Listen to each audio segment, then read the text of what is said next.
அனைவருக்கும் வணக்கம். இளந்தமிழ் மன்றத்தின் இன்றைய நிகழ்விற்காக திருச்சி மாவட்டத்திலிருந்து வாசவி விஜயன். சொர்க்கமே என்றாலும் அது நம்மூரை போல வருமா?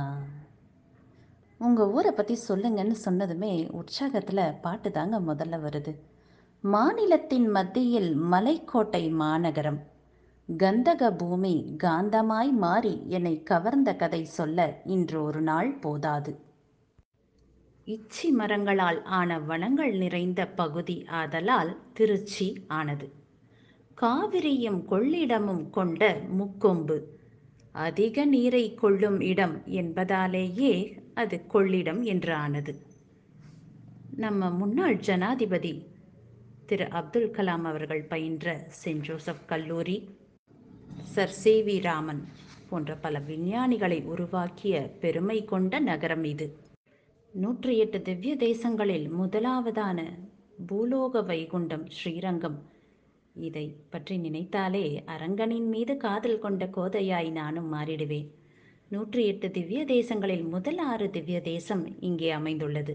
பஞ்சபூத ஸ்தலங்களில் நீருக்கான ஸ்தலம் திருவானைக்காவலும் இங்கே அமைந்துள்ளது. சமயபுரம், வயலூர் என்று ஆன்மீகம் செழிக்கும் மண்ணாகவும், அறிவியல், வணிகம், கல்வி, கலை, கலாச்சாரம்னு பல வகை சிறப்புகளும் ஒருங்கே பெற்ற நகரமாகவும் இது விளங்குகிறது.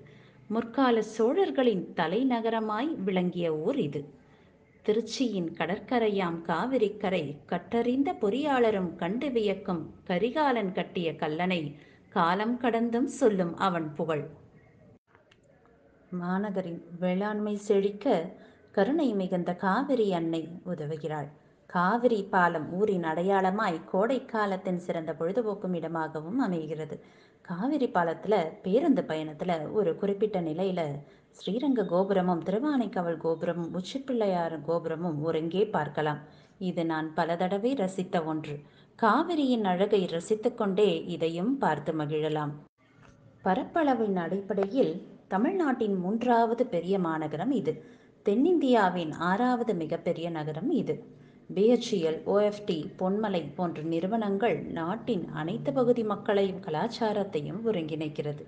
ஏராளமான எரிசக்தி உபகரணங்கள் தயாரிக்கும் தொழிற்சாலைகள் இங்கு செயல்படுவதால் எங்கள் ஊருக்கு இந்தியாவின் ஆற்றல் உபகரணங்கள் மற்றும் தொழிற்சாலை மூலதனம் என்ற பட்டமும் கிடைத்துள்ளது.